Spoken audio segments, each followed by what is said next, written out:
Radhava Jaya Kunja Bihari Jaya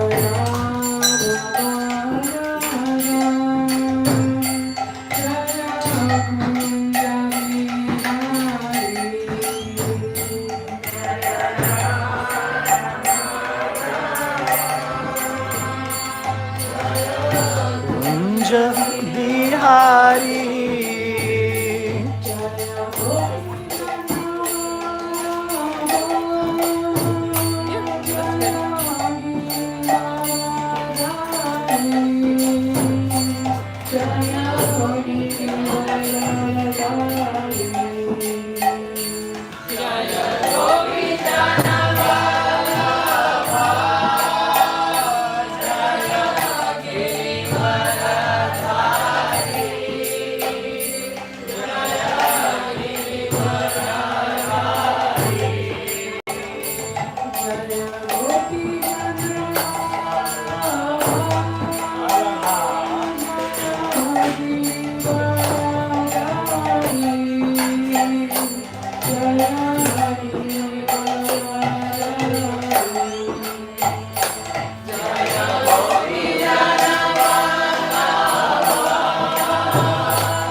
Krishna, everyone. Thank you so much for coming to today's Sunday Love Feast.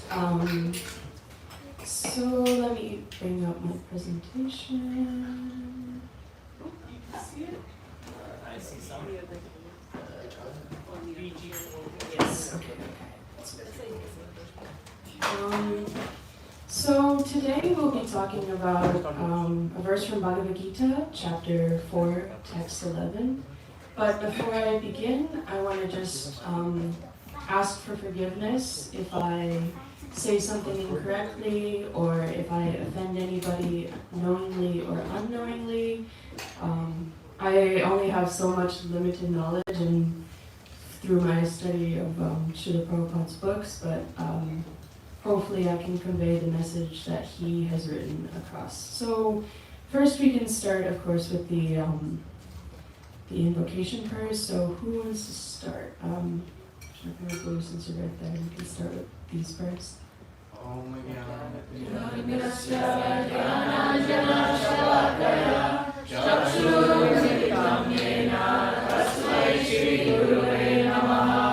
Shri Chaitanya Manobhisham Savitamena Bhutale Swayam Rupa Kadamayam Dadati Swapadantikam. Avivamu, you can do the next.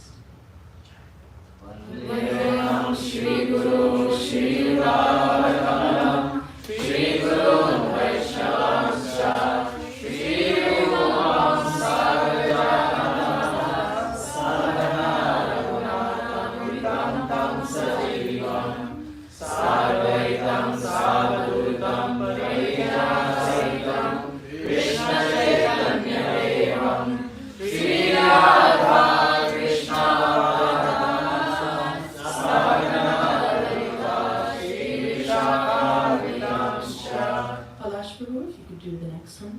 Hey Krishna Karuna Sindhu Dinabandhu Jagatpate Gopesha Gopika Kanta Radha Namastute. Navya, if you can do the next one.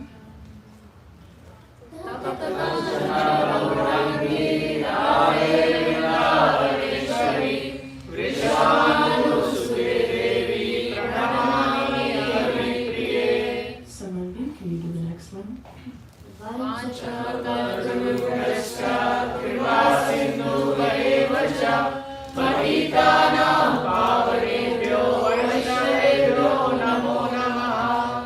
Sanaya, do you want to do the Shri Krishna?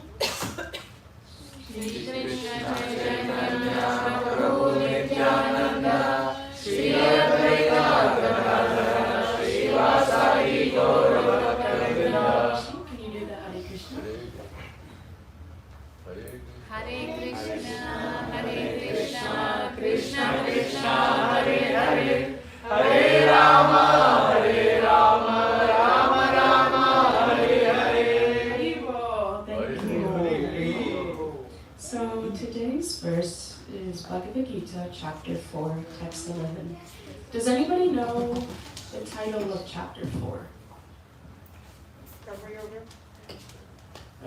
Called Prabhu? Correct. Transcendental knowledge. So we can read. Ye yatama prapadyante. Ye Rama Prapadyante Tam stataiva bhajamyam. Tam Sathaiva Bhajamyaham Mama vartmanu vartante. Mamartamanu Vartante Manusya partha sarvasha. Manusya Partha Sarvashaha Ye yatama prapadyante. Ye Rama Prapadyante Tam stataiva bhajamyam. Tam Sathaiva Bhajamyaham Mama vartmanu vartante. Mamartamanu Vartante Manusya partha sarvasha. Manusya Partha Sarvashaha. Anyone want to give it a try? Mataji, can somebody plus mic? Could you grab another mic so we can let you Hare Krishna.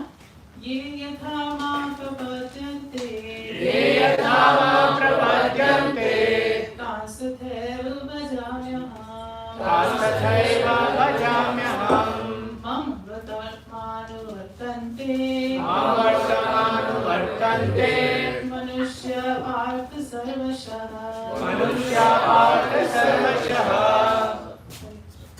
ये यथा मां प्रपद्यन्ते ये यथा मां प्रपद्यन्ते तं तथैव भजाम्यहम् तां तथैव भजाम्यहम् मम वर्तन्ते मनस्सु पार्थ सर्वशः मनुष्याः पार्थ सर्वशः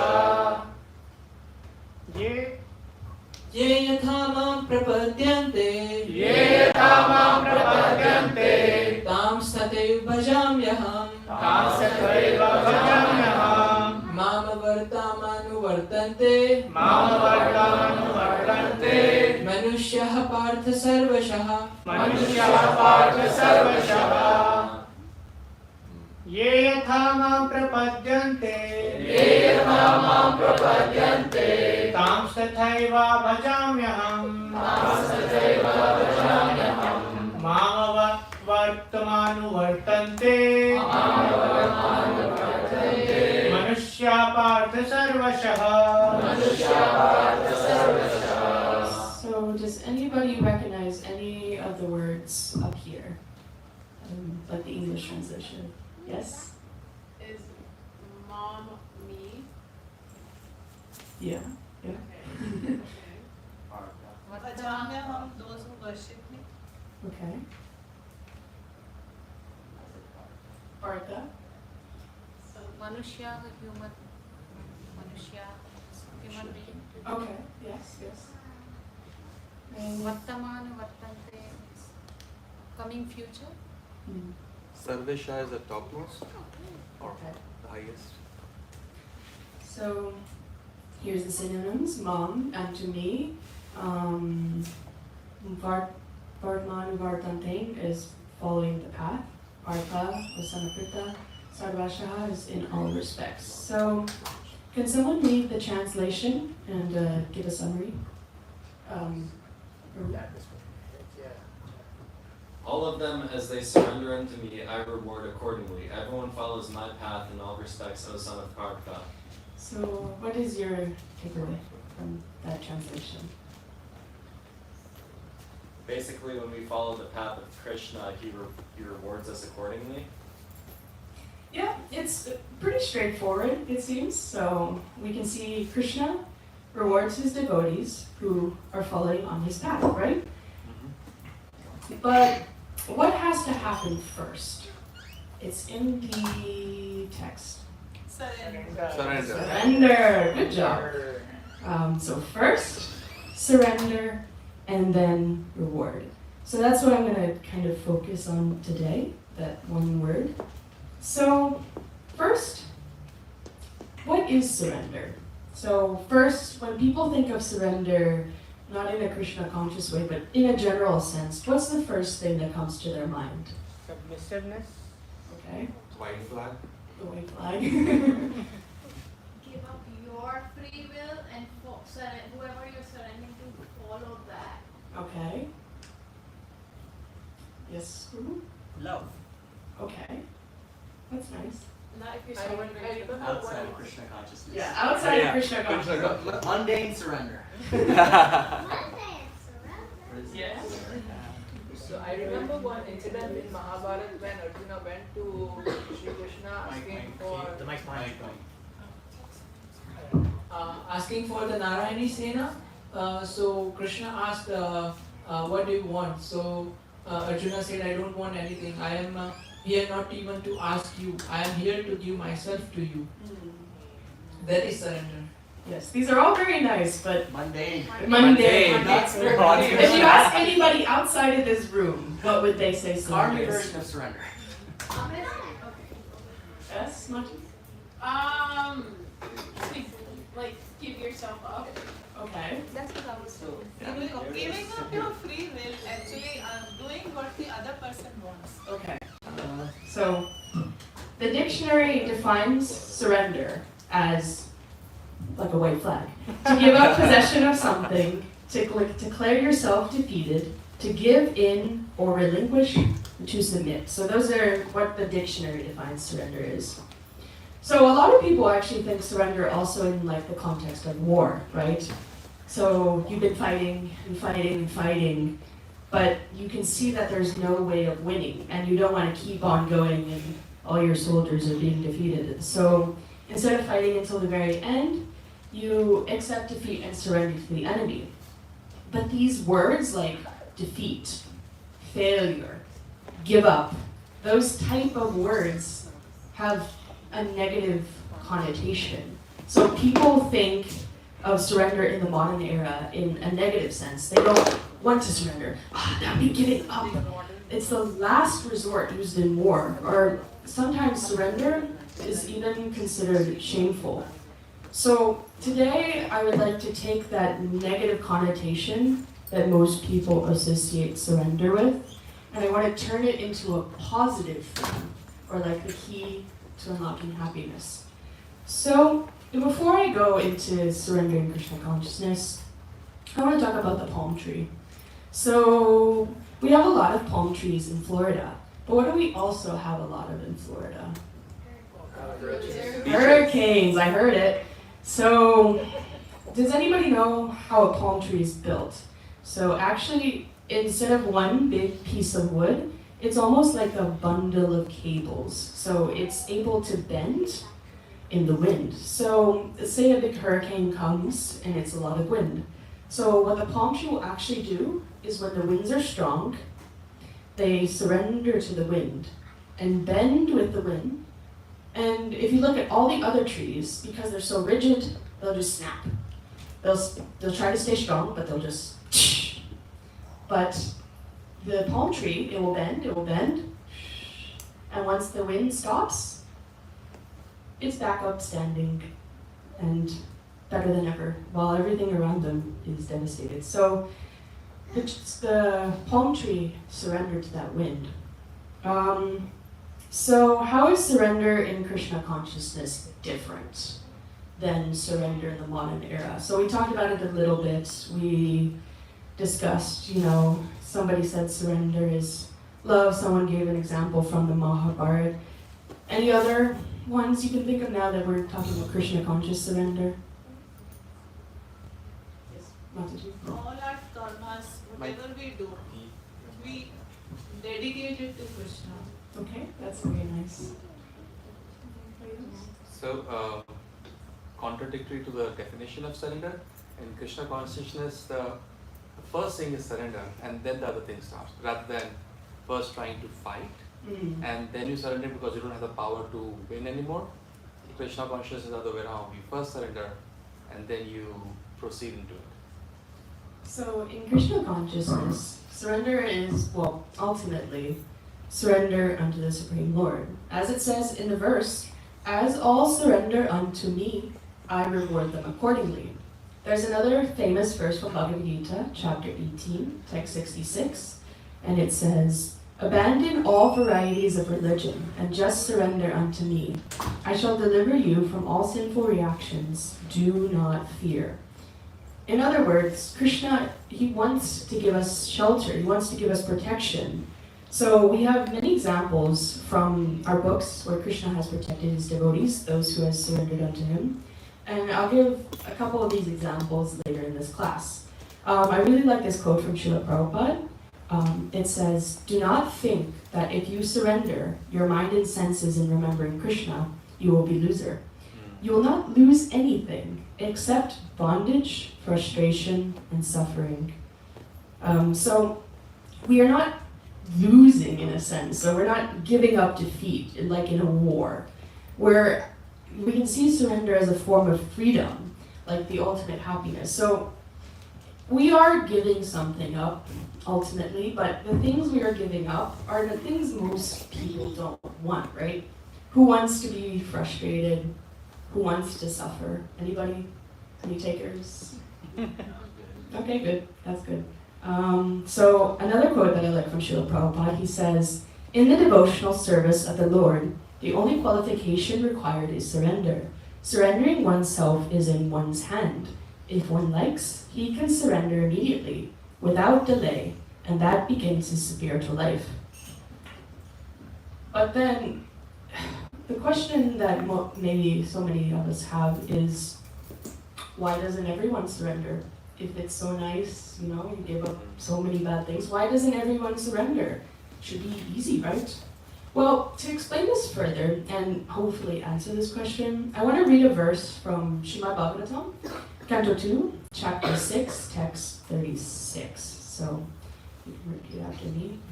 Natosmyaham taj charanam samiyusham Bhavaschidam swasyayanam sumangalam Yo yatma maya vibhavam smaparyagan Yata navasvantamapar atapare kuta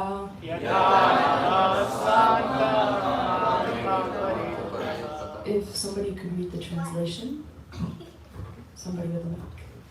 Therefore, it is best for me to surrender unto his feet, which alone can deliver one from the miseries of repeated birth and death. Such surrender is all auspicious and allows one to perceive all happiness. Even the sky cannot estimate the limits of its own expansion. So what can others do when the Lord himself is unable to estimate his own limits? So to give some context, in this chapter, this is Lord Brahma speaking. So Lord Brahma is speaking about the universal form of the Lord, like his eyes are like this, his arms are like this, right?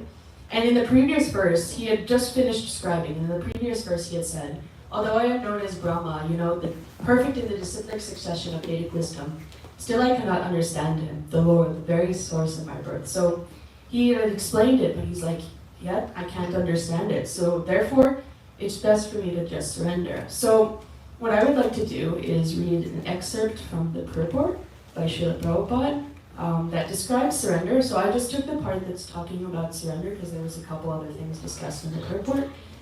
So I split it into 2 slides just because otherwise the text would be very small. So maybe somebody can read one slide and then somebody can read the other slide. That's okay? Except anyone denying this surrendering process as recommended both in the Bhagavad Gita and in Srimad Bhagavatam, and for that matter in all authorized scriptures, will be forced to surrender onto the laws of material nature. The living entity, by his constitution position, is not independent. He must surrender either onto the Lord or onto material nature. Material nature is also not independent of the Lord, since the Lord himself has claimed material nature as Mam Maya or my energy. Chapter 7, text 14. As me, he Bina Prakriti Ashtha or my separated energy in 8 divisions. 7.4. Therefore, material nature is also controlled by the Lord, as he has claimed in Bhagavad Gita, chapter 9, text 10.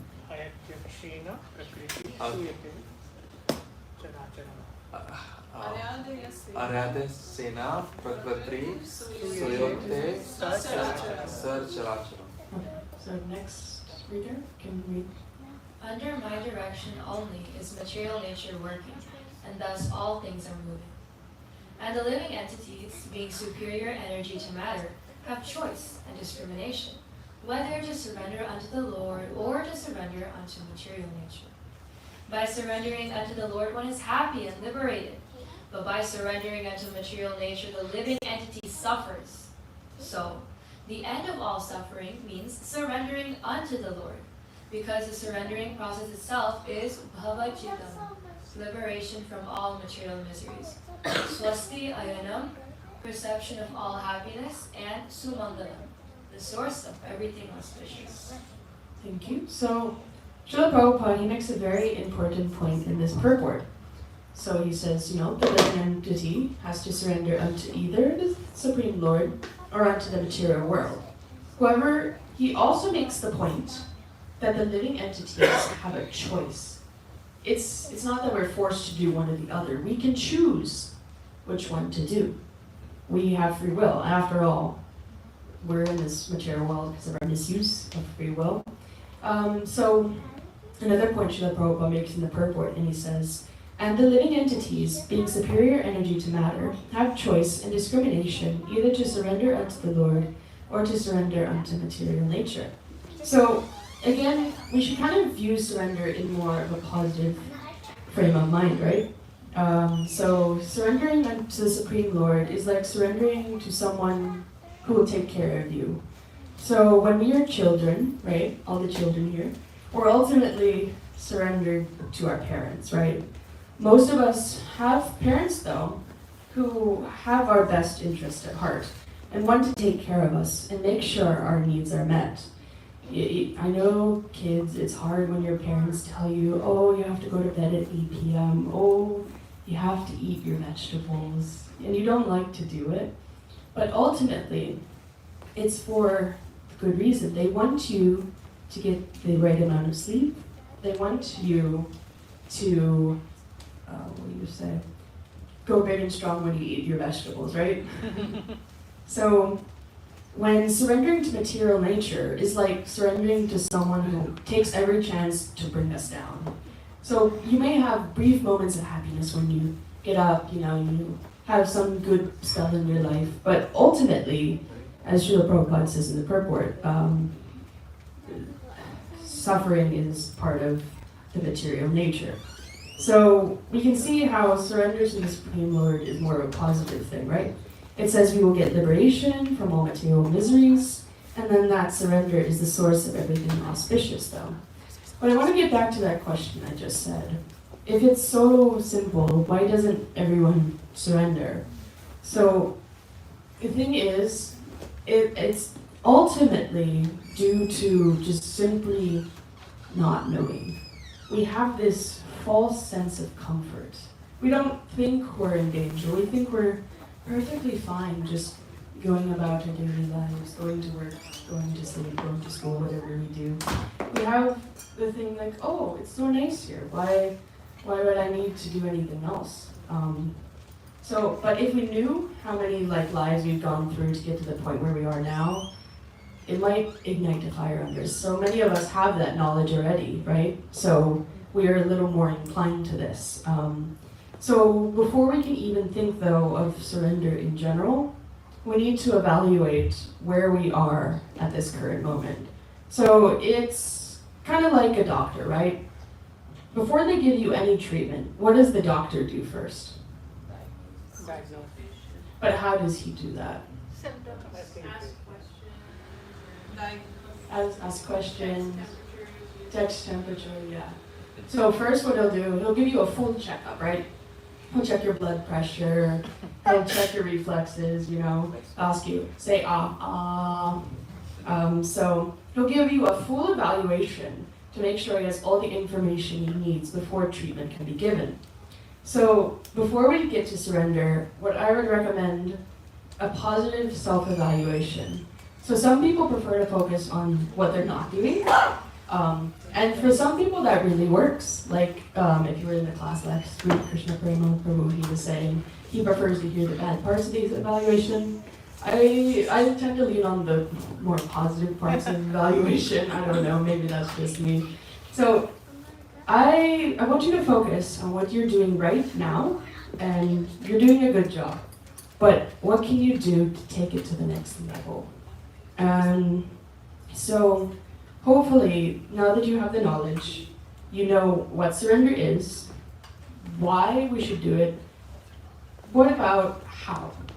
Because I could just keep talking and talking and talking and talking. You'll be like, I've just talked too much. But if I don't give you anything to do, it won't stay in your mind. So it's not simple as like, oh, how do you surrender? You do this. It's not that simple, but I want to get everybody started. I want to give little steps we can do to get started. So I'm going to shift gears a little bit to talk about a bhajan. So Bhaktivinoda Thakur, he wrote many beautiful bhajans on the Lord and his pastimes. But one of his more famous books that talks about this topic is titled Sharanagati, or Surrender to the Lord's Shelter. Does anybody know what the introductory bhajan of this book is? I'll give you a hint. We sang it last week. It's okay. Yes. So it's Shri Krishna Chaitanya Prabhu Jive Doya Kori. So the songbook contains 50 songs detailing the 6 symptoms of surrender. And in this introductory bhajan, it talks about those 6 symptoms of surrender, specifically in verses 3 and 4. Dainya Atma Nivedana Goptritve Varana Avasya Rakshive Krishna Vishvasapalana Bhakti Anukula Matra Karyara Svikara Bhakti Pratikula Bhava Varjanangikara. So, the ways of Sharanagati are humility, dedication to the self, acceptance of the Lord as one's only maintainer, faith that Krishna will surely protect, execution of only those acts favorable to pure devotion, and renunciation of conduct adverse to pure devotion. And then after this bhajan, he wrote bhajans in the mood of each of these 6 ways. So there's a bhajan called Buliya Tomare. It's in the mood of humility. And Kijane Kibale is in the mood of accepting the Lord as the sole maintainer. And on your own, I would recommend reading through these bhajans, because Bhaktivinoda Thakur can say it way better than I can. Unfortunately, due to time, I can't go through anything too much. So I would like to briefly go through these 6 ways of surrender. So since we only have a limited amount of time, actually Bhakti Charu Swami, he gave a lecture series on these 6 items, and it was split into 5 lectures. So obviously we only have about half of the lecture left, so I can't go into as much detail as he did. But if you want more, I would highly recommend listening to those. He says it so nicely. But we're going to go to the first one, Dainya, humility. So in the purport to Bhagavad Gita, chapter 13, text 8 to 12, humility means that one should not be anxious to have the satisfaction of being honored by others. And one of my favorite quotes is, humility is not thinking less of yourself, but thinking of yourself less. I think humility is a large topic, a very large topic, so I'm only going to discuss it briefly, and then maybe in the future one day we can do a bigger discussion on humility. But what I want to bring point to, like one point, Srila Prabhupada says humility is the beginning of knowledge. But how do we get that knowledge? Anybody know? 434. 434? Yeah. So you guys are on it. You're taking all my points. Bhagavad Gita, chapter 4, text 34. Does anybody know what that says off the top of their head? That Pranipratena Pariprashnena Sevaya. But does anybody know the translation? Whenever you're looking, oh my gosh, I forgot it like word for word, but Approach a it's, spiritual master. yeah, it essentially like is approach a spiritual master if you want to know the knowledge. Like you have to approach somebody who's seen the truth. Yeah. If you want to know the truth, approach somebody who's seen the truth. If you want to know how skydiving is, you don't just ask any random person on the street. You ask somebody who's been skydiving before, right? So specifically, the verse says, just try to learn the truth by approaching a spiritual master. Inquire from him submissively and render service unto him. The self-realized souls can impart knowledge unto you because they have seen the truth. So the spiritual master is our connection to Krishna. So he will help us on that path to surrender. This is a very important point. He will help us on the path to surrender. In the Guru Vastakam prayers that we sing at Mangal Arati, Yasya Prasada Bhagavat Prasado, Yasya Prasada Nagati Kudohi. By the mercy of the spiritual master, one receives the benediction of Krishna. Without the grace of the spiritual master, one cannot make any advancement. So, naturally, by following the instructions of the spiritual master, we will develop that humility. So it's something that will naturally develop. And again, because of time, I can't go into humility too much further, but I wanted to stress the point of we can't do it on our own. And I want you to remember that as we're going through this. I want to talk more though about Atma-nivedana, dedication to the self. Does anybody know who is in the picture here? Raise of hands. I know you know it. I am gonna guess Okay. Durvasa Muni. Well, one of them is Durvasa Muni, yeah. Yeah. He's the one here. Yeah. Yes. This is Ambarish Maharaj. So, I'm just going to give a little brief summary of this pastime of Ambarish Maharaj. It's described in the 9th canto of Srimad Bhagavatam, if you want to go further. So, Ambarish Maharaj here, he was fasting, I believe, for 1 whole year. And I could be wrong, but he was about to break his fast, right? And there's a very specific time you had to break this fast. And Durvasa Muni here, he was known, very well known for having a bit of a temper. He would get angry very easily. So he comes to Ambarish Maharaj and he says, nice to see you, whatever he says. And he's like, Ambarish Maharaj is like, oh, very nice to see you. I have to go break my fast. And Durvasa Muni says, oh, you can't do that. You have to serve your guests before you serve yourself. And he's like, no, I've been fasting for a year. I have to break my fast. Durvasa Muni gets very angry. He takes a piece of his hair, he smashes it on the ground, and out comes a demon. Now, Ambarish Maharaj was a great devotee of the Lord, so this shining orb kind of thing, it's the Sudarshan chakra, so it's like a disc, and it's the weapon of Lord Vishnu. So, Durvasa Muni hears. So, the Sudarshan chakra comes, it defeats the demon, and then it goes after Durvasa Muni.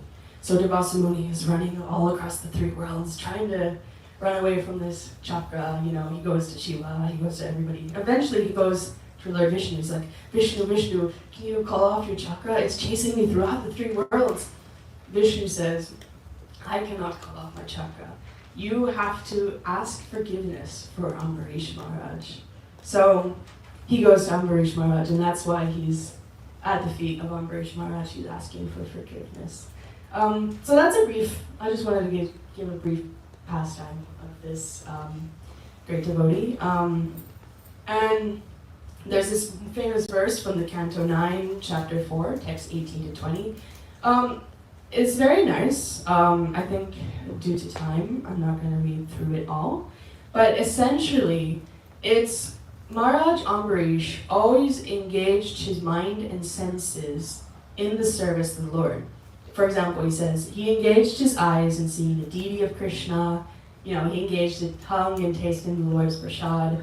So we can see from this text, Ambarish Maharaj engaged all of his senses in Krishna consciousness. He was fully dedicating himself to the service of the Lord. And very important, in the beginning of the text, he says, engaged his mind. So we should note that while it is important to engage the body in Krishna's service, we must also remember to engage the mind. I was actually listening to a class by Amarendra Prabhu, and he was talking about this principle of Atma-nivedana. He was saying that there are like 4 types of people who practice bhakti or devotional service. So the first person is, what is this? What is this guy? Fear. He's scared, right? He's like, oh, if I don't do bhakti, I'm gonna go to hell.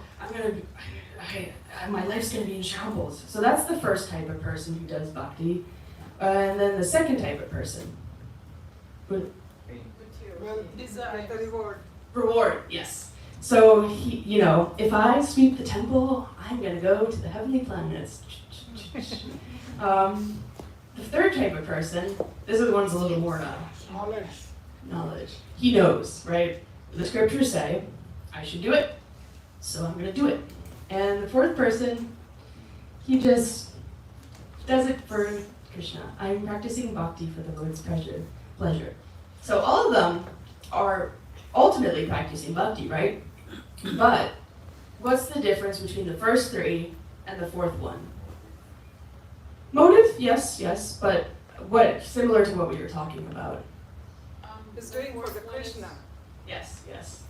The fourth one is the only element that really shows like surrender to Krishna. Yeah.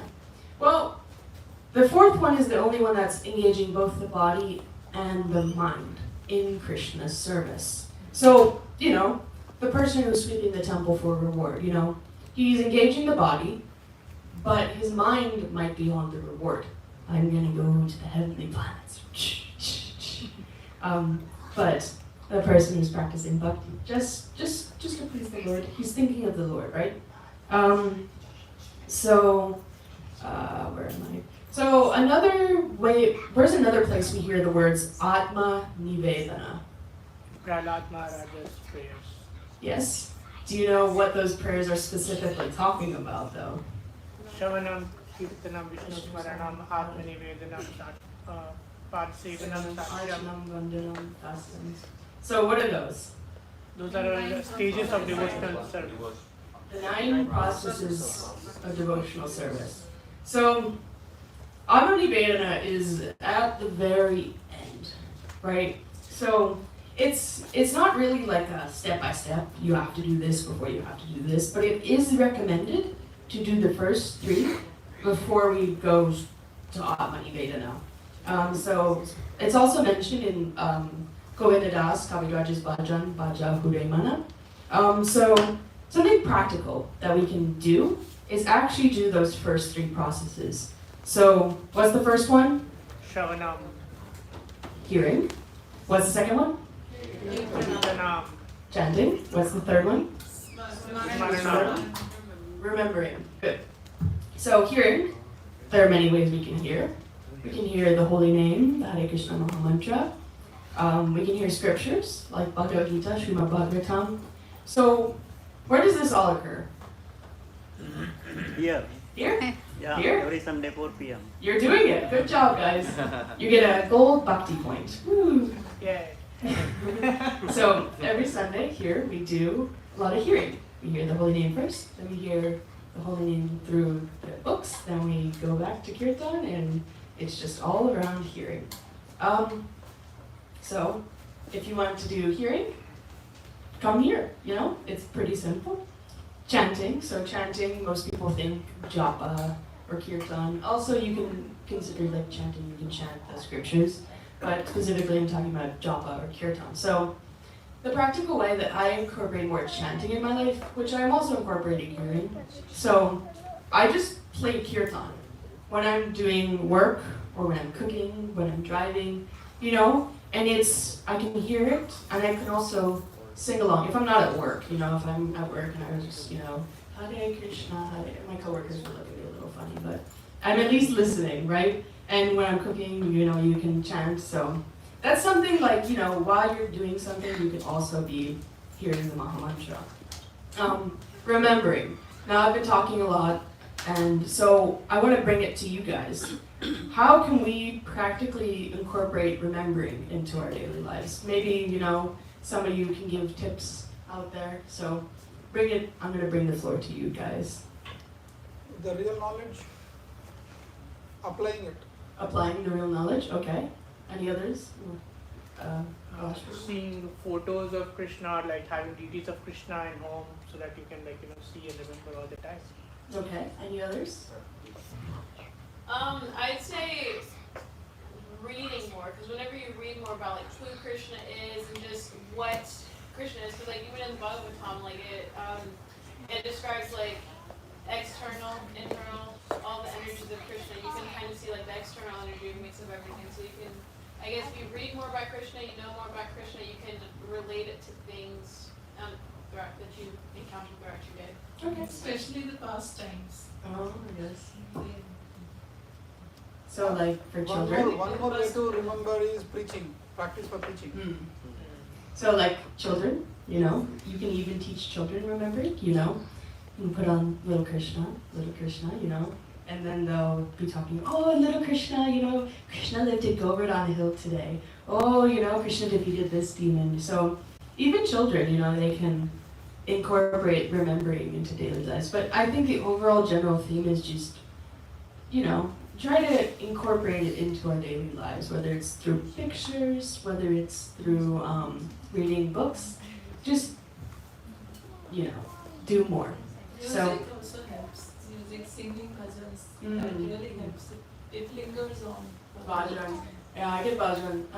Sometimes I get them stuck in my head. And, They get stuck. Especially I in the blues. Oh, yes. So, we talked about Danya, humility. We just talked about Atmani Vedana. So I'm going to go to the next one. Ko Tritve Varana. So, acceptance of the Lord as one's only maintainer. So, we can see from Bhagavad Gita, chapter 10, text 8. I am the source of all spiritual and material worlds. Everything emanates from me. The wise who perfectly know this engage in my devotional service and worship me from all their hearts. So to give a kind of example that maybe people can more understand,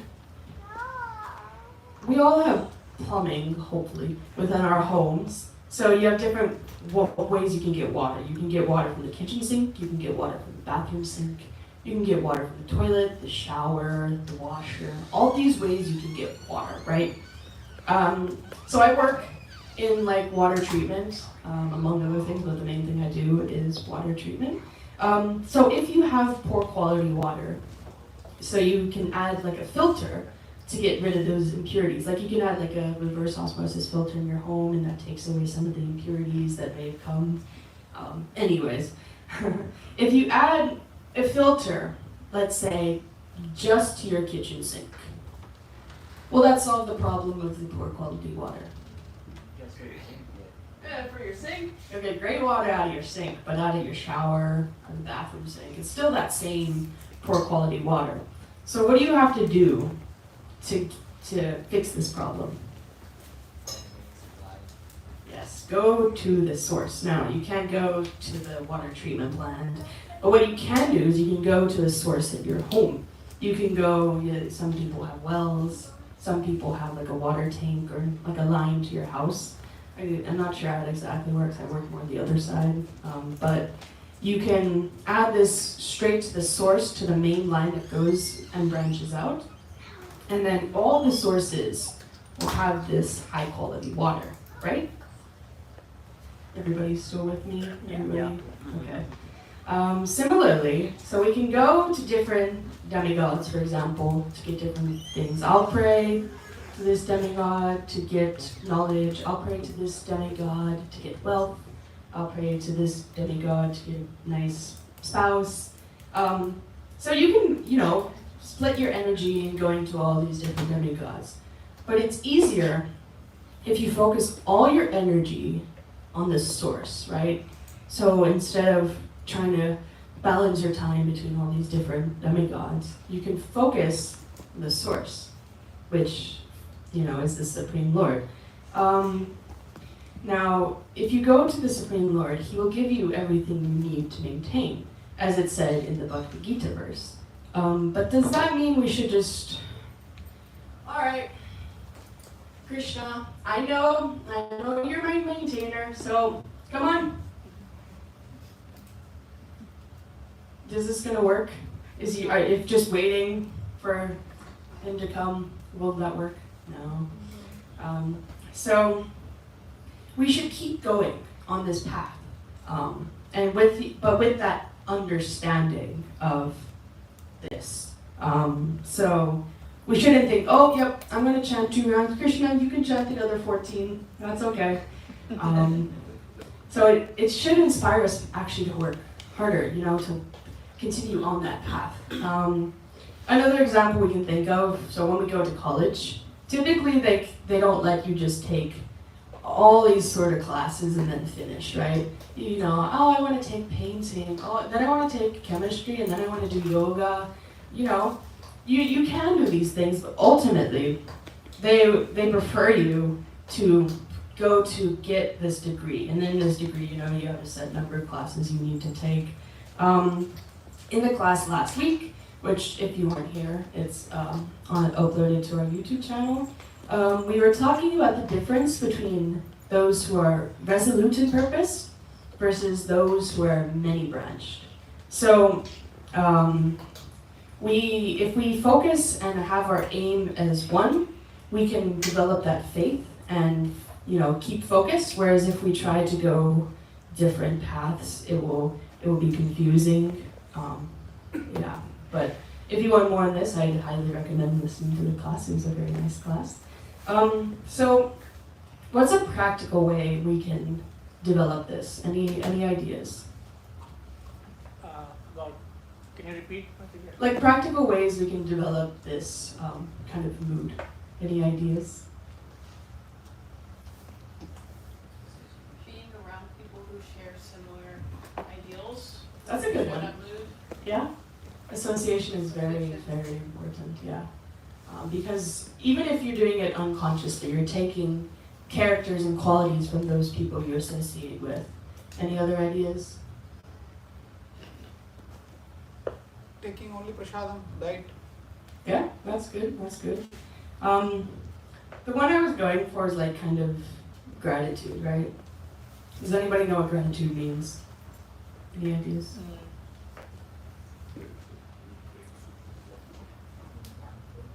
Thankful, yeah. Ever heard of Thanksgiving? Yeah.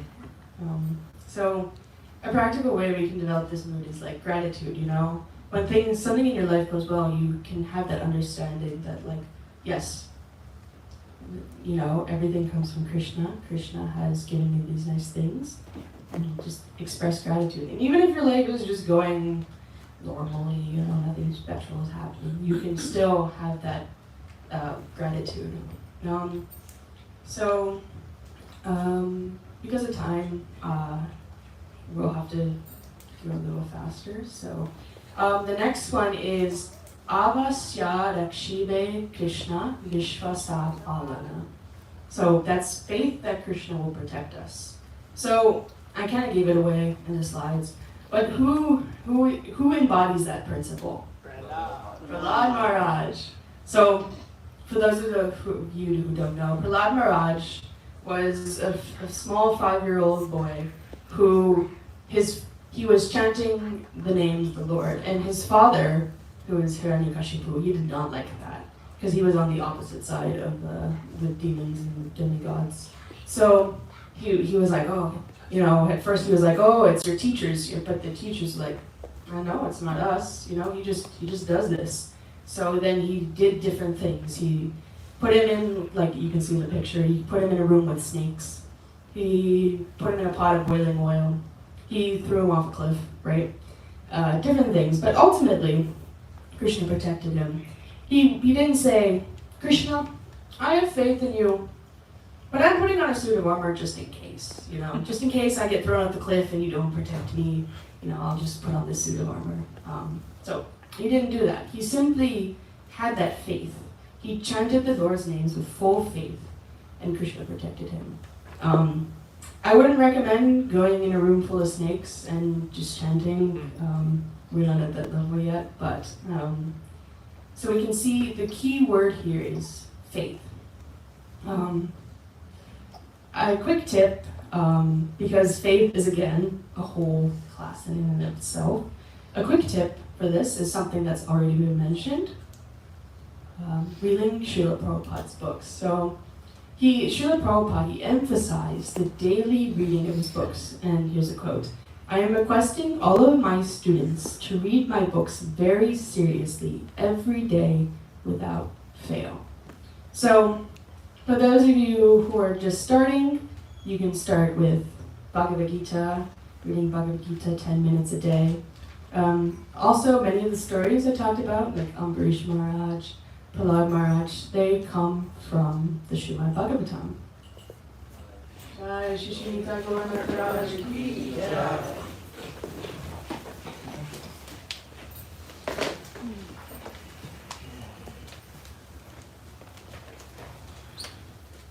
So, also, if you prefer to read with others, we do have Zoom calls twice a week.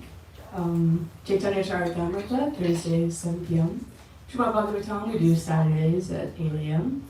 So, even kids can engage in daily reading. So, when I was a kid, I have 2 brothers, they're both younger than me.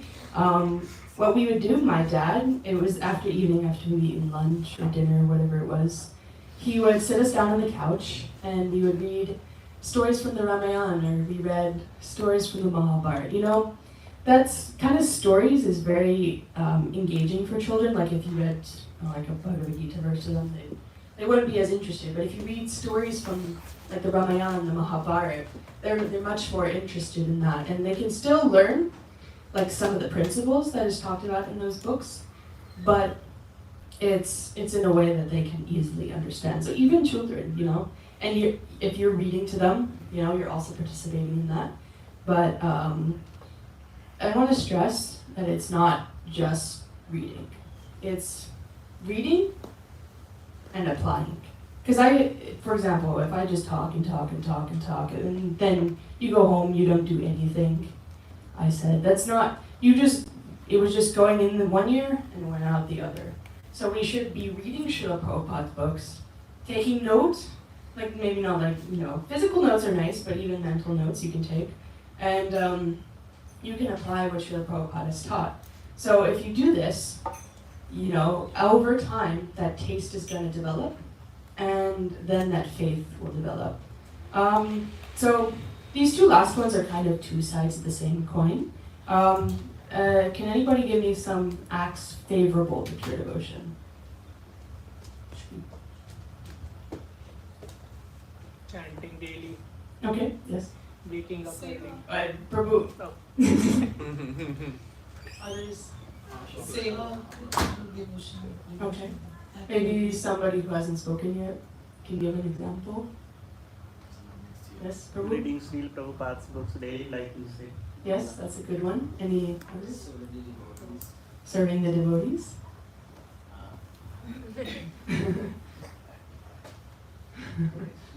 You want to share something else? Yes, Mataji, can we get the microphone over here? Mataji has one. Distributing books. Serving the deities at home. Okay, yes. Okay, that's nice. Distributing books. Distributing books, okay. Couple more maybe. Preparing work. All eating prasadam. Prasadam, very nice. Don't worry, we're getting prasadam at the end of the program, don't worry. Coming for Sunday Love Feast too. Yes, good one. Serving the devotees. Yes, good. So, I just want to quote from Nectar of Instruction, verse 3.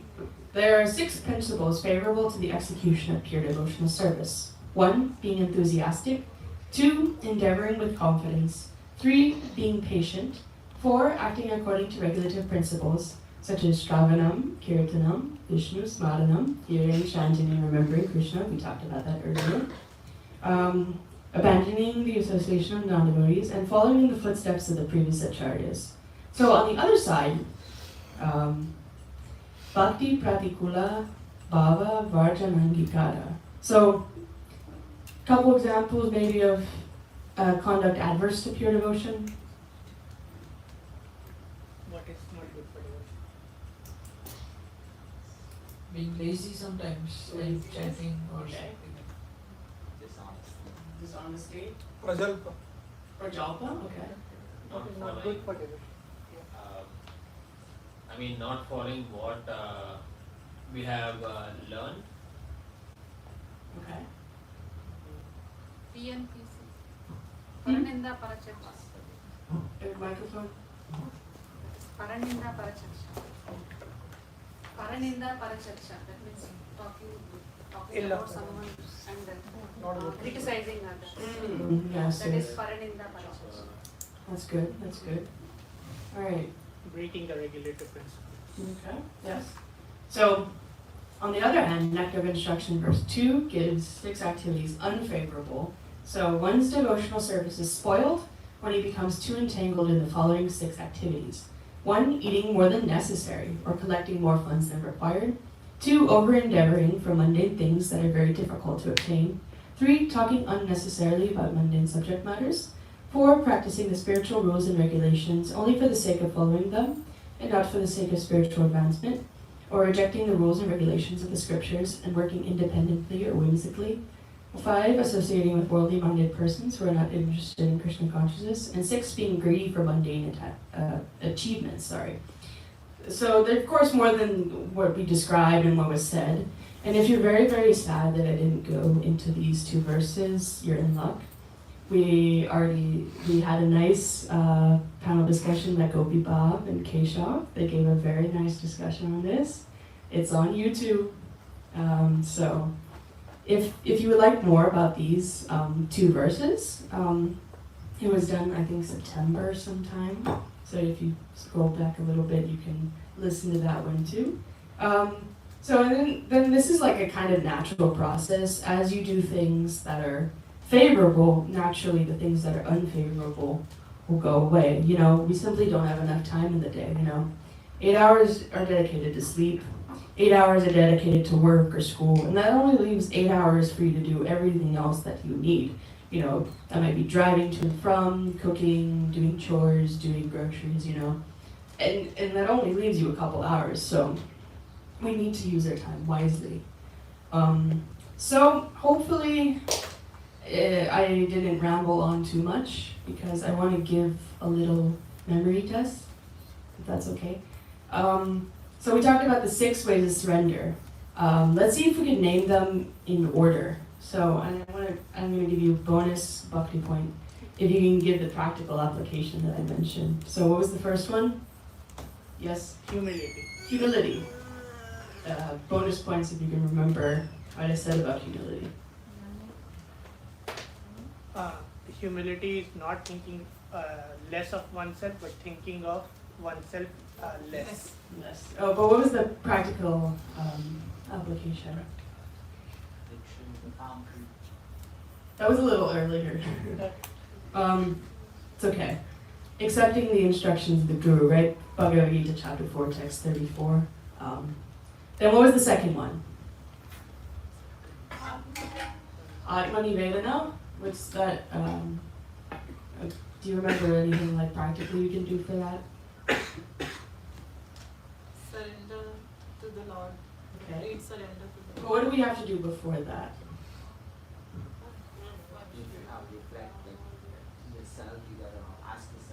That's a good one, yes. Develop a resolute purpose. That's a good one, yes. Shravanam, Kirtanam, Smaranam, the 9 processes. So I'm trying to give like a summary, so hopefully that if you didn't listen to like the last half an hour that I've been talking, hopefully now it's like the summary. What was the third one? Does anybody remember? Yes, Marisha? It was mouthful.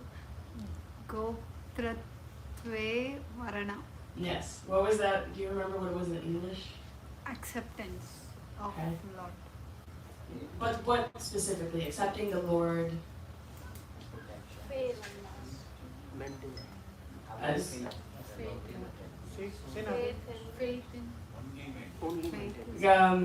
acceptance of the Lord as one's only maintainer. So this one we could like focus on the source of due gratitude. Now, what was the 4th one? Now, we've mentioned it previously. Faith. Yes, yes. What was the practical one? Yes, but what's something that we can do for this to develop the faith? There you go. You get a bonus bhakti point. Reading Srila Prabhupada's books. Yes. And then quickly, what was the last 2? We just the do's and the donuts. Yes. So we can read Nectar of Instruction, verse 3, verse 2, and we talked a lot about some of them. So going back to the translation, as all surrender unto me, I reward them accordingly. Everyone follows my path in all respects, O son of Pritha. So you can see, Krishna lets us know that if you're following my path, you will be rewarded. But he gives this kind of, as all surrender to me. And we didn't read the purport, but Srila Prabhupada makes a very important point in there where he says, everyone is dependent for success upon his mercy alone, and all kinds of spiritual processes are but different degrees of success on the same path. So this path of bhakti is like getting on the toll roads, right? It's the fastest and easiest way to go back. But before we can reach that reward, we have to do the prerequisite of surrender. So we talk about what is surrender, why surrender, and then how surrender, kind of generally. And hopefully you can see it more in a positive sense rather than a negative sense. But I talked about this throughout, but I really want to stress this at the end. We cannot surrender on our own. Bhagavad Gita 4:34. We have to approach a spiritual master. So if one wants to become a doctor, for example, can they just pick up a stethoscope and start practicing medicine? As a kid, yes. Yeah, if you're a kid, you can, on your brother or sister. But as an adult, I don't think that would be a pretty good idea. They have to learn from someone who's experienced in medicine, and then they can reach that point. So the best way overall for surrender is learn from somebody who is an expert on it. I'm certainly not an expert. So we should make sure we learn from someone who has that experience with surrender so that they can help us reach that point. I only have very limited knowledge, so and that is all I had. Thank you, and I'm sorry if I offended anybody or said something incorrectly. Hare Krishna. Hare Krishna. So we have about 15 minutes left. We can do like takeaways, questions, comments, stuff like that. You can pass the mic.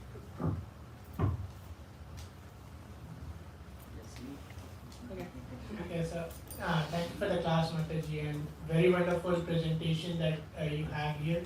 I like the presentation where you talk the Bhakta is there, the Gyani is there, and like that part specifically, like so clearly this thing that my key takeaway would be not just engage senses, but we have to engage mind as well in the devotional service, and all the 6 parts I will try to remember them as well, which is humility.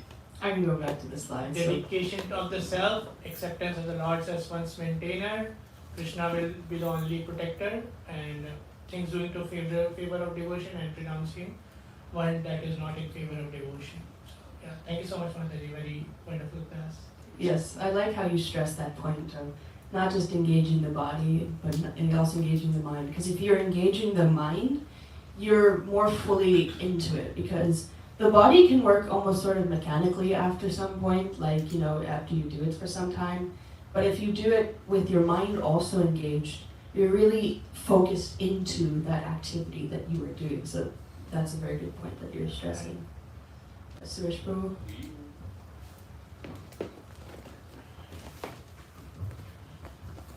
Hare Krishna. Thank you, Mataji. Wonderful class. Just one doubt on the same topic of body and mind. You go to the 4 categories of people. Can you go to the slide, please? Yes. Okay. Maybe the question is, you said only the last one is getting engaged in the body and mind, but the third one, the acquiring knowledge, also requires body and mind together, right? At some point, but it's also partially also the motivation behind it, right? So you're doing it. It's almost like when you're a kid, your parent tells you, oh, you have to eat your vegetables. You're not doing it because you really love vegetables. You're doing it because somebody told you to eat vegetables. So you're always like, oh, my mom told me to eat vegetables, so I'm gonna eat vegetables.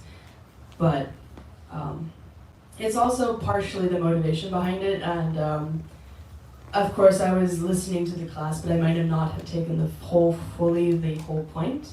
I can share with you the class from Amarendra Prabhu, and where he goes specifically into this point, and he explains it a little better than I do. So I'll share that with you.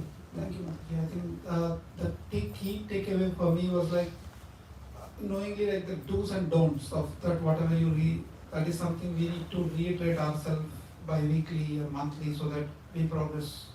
Otherwise we tend to forget. So do's and don'ts better to place somewhere where you see on a daily basis. Yeah. So again, it goes to that point of like self-evaluation.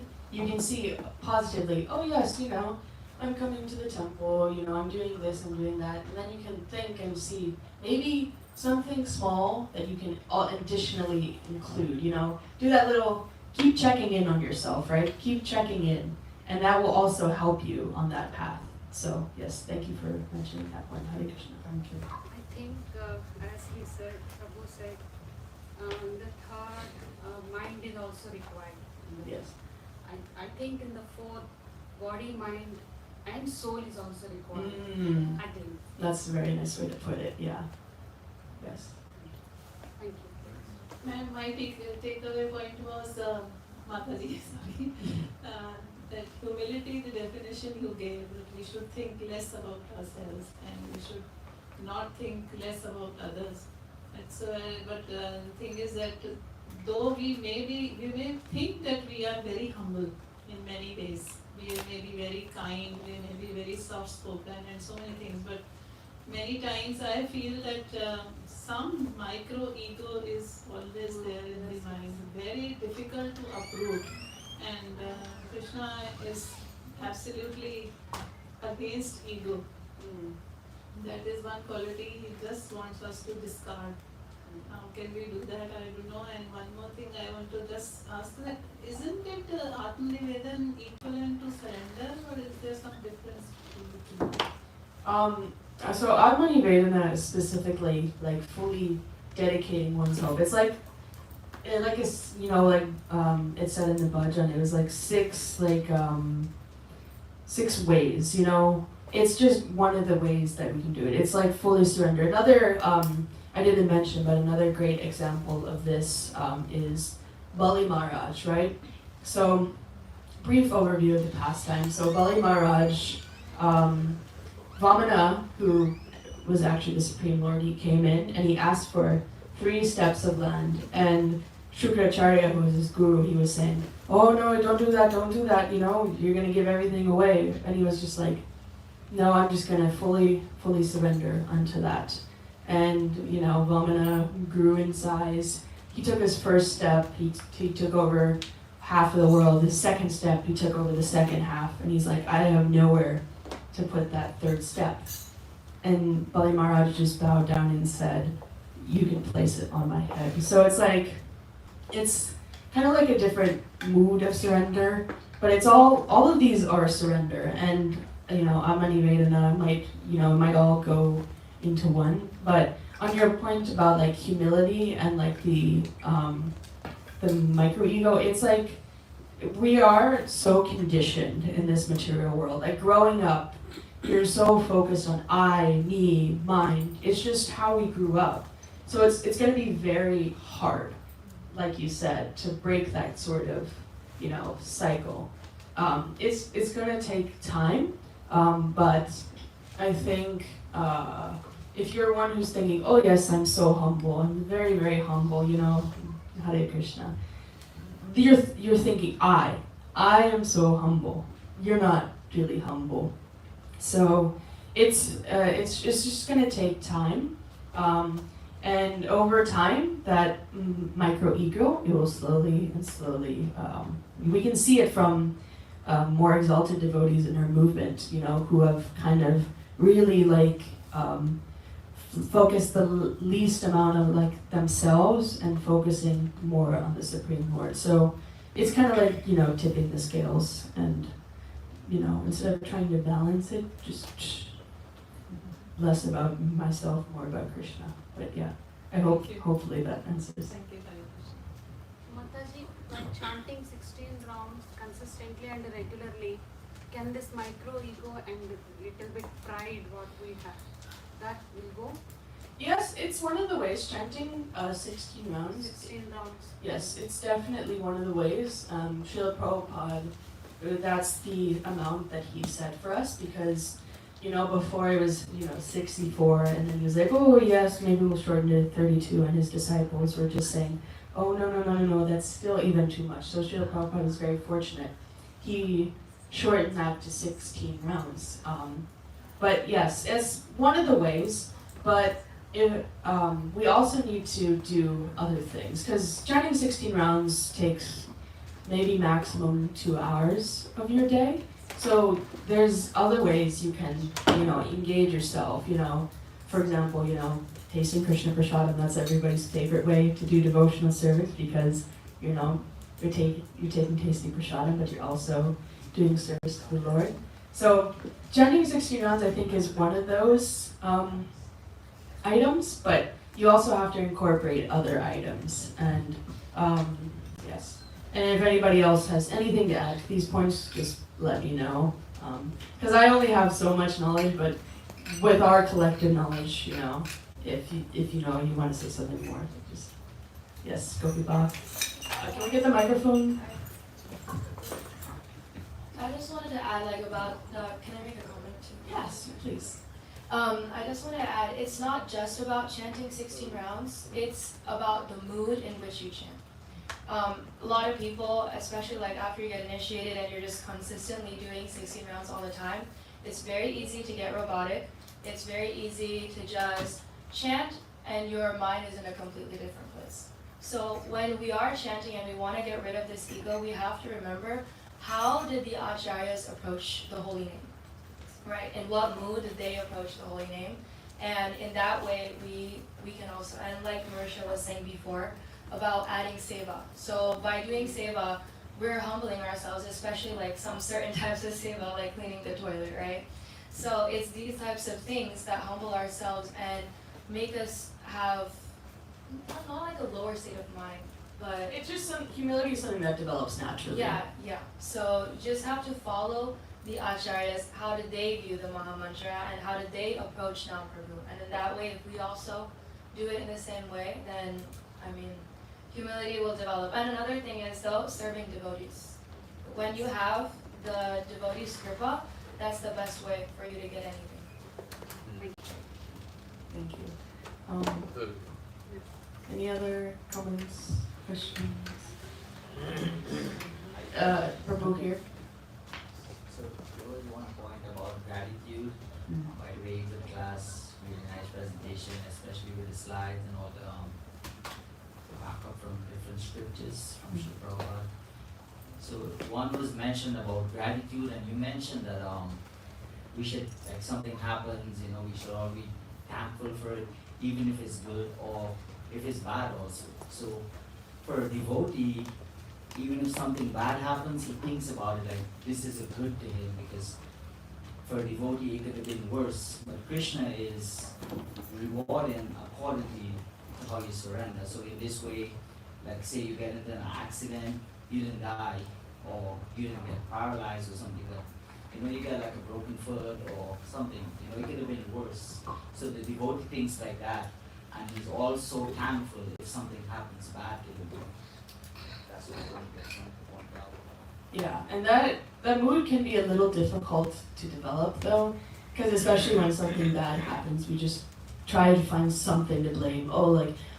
It's the this fault, that fault, but we don't think it. Sometimes we think maybe in the moment of Krishna, if we're very nice devotees, we might think when the bad moment. But it takes time, and to understand this, Srila Prabhupada has written in his books on this kind of mood. So would be nice to read Srila Prabhupada's books. And when he was on the Jaladuta, right, he had 2 heart attacks. Yes. So, he still was thinking of Krishna and saying, Krishna, this is your will, then let it be. So, yes. Yes, say something. You've been quiet all class, Prabhu.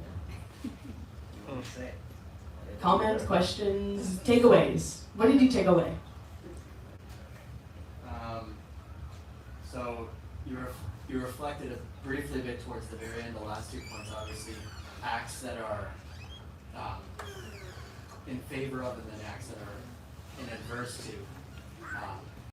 And simply another thing I think that we didn't quite touch on, but also reflects in all the different points, is acknowledgement. And you kind of touch on with the self, I guess the doctor example is a really good one, where if you always constantly self-reflect, where am I, what is going on right now, understanding your position, that's how you slowly start to develop knowledge, and you continue to develop that knowledge of your current position by reading through Prabhupada's books, following instruction of the Guru. Gradually, the same way that humility can develop, you can also develop that full surrender.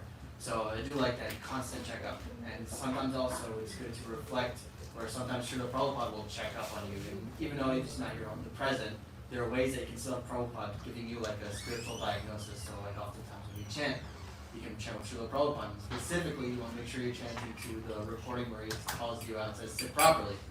So there's little ways, or just why are you doing this? There's what is the difficulty? So listening to the Srila Prabhupada lectures and excerpts where he gives you those little self-checkups, it's really good to check in on those once in a while, because that way you're hearing it from the lips of the pure devotee and giving you guidance, even though he may not be here in this material world anymore. Very nice, thank you. If we have time, right? We have like 2 minutes. 2 minutes, okay. I have a question as well as a comment to what Gopi Baba said. Did I say your name right? Okay. I remember you as the previous one, and new name is hard. Okay, coming back to my question, Mataji, fear, worry, anger, these are all dark emotions which we can feel very quickly and identify that we have this and I need to work on this. Whereas ego is so subtle. Yes. Right? I am a good devotee. Right? Yeah. It's a good thing. I'm a good devotee. But then having that thought is ego. Mm-hmm. And identifying that is so difficult. Right? So my question is, how do we identify our own ego? And another thing, it seems when we have ego, the entire world knows except us. The whole world knows. They can see it, but we can't see it. Right? And that's a question. How do we identify this ego, which is so subtle? Yeah, that's a question. Commenting on or extending what you said, Mataji, that the mood with which we practice is important. And also, I've been working on my own ego, knowing that entire world is seeing me, being egotistical, right? So I felt like having a routine of everything what you all said, everything having a routine, practicing it every day, because ego slips so quickly. It's so slippery. So having a routine helps, because every day we need to practice, because we never know that inside seed which is suppressed, when it might come out. So question again, how do we identify this ego? Yeah, so it's again like, going back to that question of like why most people, don't surrender. They just simply don't know, they don't know. It's the same kind of thing with ego, most people are not aware of it. But we all a lot of us here know, So it's again being conscious. Not like always like hyper conscious, like I shouldn't say I shouldn't say. But that consciousness will naturally develop when you, and also associating with devotees is important. But we can talk more after, maybe, so I can answer your question more properly. Thank you. Hare Krishna. Srila Prabhupada ki.